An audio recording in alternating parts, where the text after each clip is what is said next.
We were on our way to a classic ending in a Super Bowl that looked like it had a chance to go down in history. One penalty at the end sets up the game-winning field goal for the Kansas City Chiefs. And you guessed it, Eagles fans feel a type of way about it. Not just Eagles fans, by the way. A lot of NFL observers did not like that call. Joining me now from Locked On Eagles, Gino Camilleri. And Gino, normally I would just give you a chance to go off here, but I know that you don't believe this call was the reason they lost the game. Let's start with the call, though. What did you think of the call?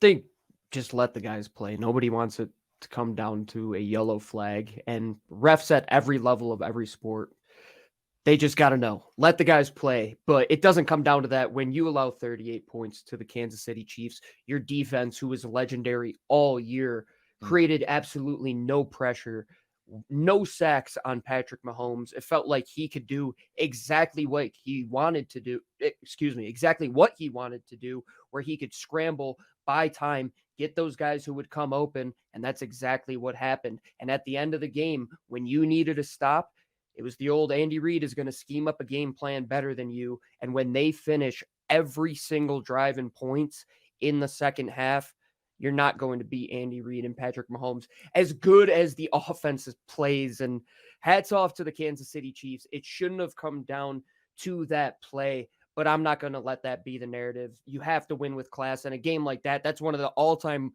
great Super Bowls. I mean, I think of Jalen Hurts in the national championship he lost, all-time great game. This is right there with it in a game that he should feel proud of, the way that he drove that team back multiple times after that fumble that you're just thinking, oh man, this game could really snowball. They go down, have the longest drive in Super Bowl history, cash in points there for them. When they need to tie the game and get a 2-point conversion, he takes the team down, puts the team on his back. Hats off to the offense. And ultimately, it came down to the third phase of the game, Pete. I've been harping on this on Locked On Eagles all year long. Special teams. Look what happened. Kadarius Toney almost takes one to the house, puts them in field position. They take the lead, and that was the script right there. Once the Chiefs got the lead in that game, they weren't going to give that thing up. And, hey, hats off to Andy Reid. He got another one, and that Chiefs team is a damn good team. Ultimately, it came down to an experienced coach, a veteran quarterback, besting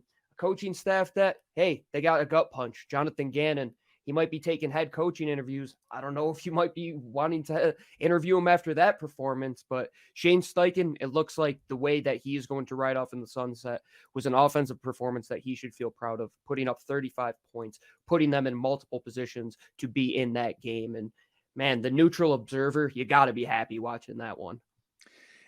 Certainly for the balance of the game. You mentioned some of the losses Philadelphia might endure. More than half a dozen key defenders, including guys like Chauncey Gardner-Johnson, up for a contract. Brandon Graham, Fletcher Cox, among others. Miles Sanders up for a contract. And as you mentioned, the coaching staff. We could see an enormous turnaround on this coaching staff. The flip side of that is Jalen Hurts. 304 yards through the air. He was the leading rusher for the Eagles by a mile, almost 400 total yards. Are you going to view this more in retrospect as a missed opportunity for a Philly team that could look very different? Or is this going to be the jumping off point for Jalen Hurts as he becomes that guy in the NFL? I think that question is signed, sealed, and delivered, that he is that guy. There were talks before the game that they were going to give him basically whatever he wants to be the franchise quarterback. And how can you look at that performance today and not say that he isn't the guy? I mean, he went blow for blow with Patrick Mahomes, and the question mark all season and all week leading up to this game was, could he be in a game with the best of the best? I think he answered those questions with the performance that he went and put out. I made the analogy before the season started that they have to give him the keys to the Formula One car to drive.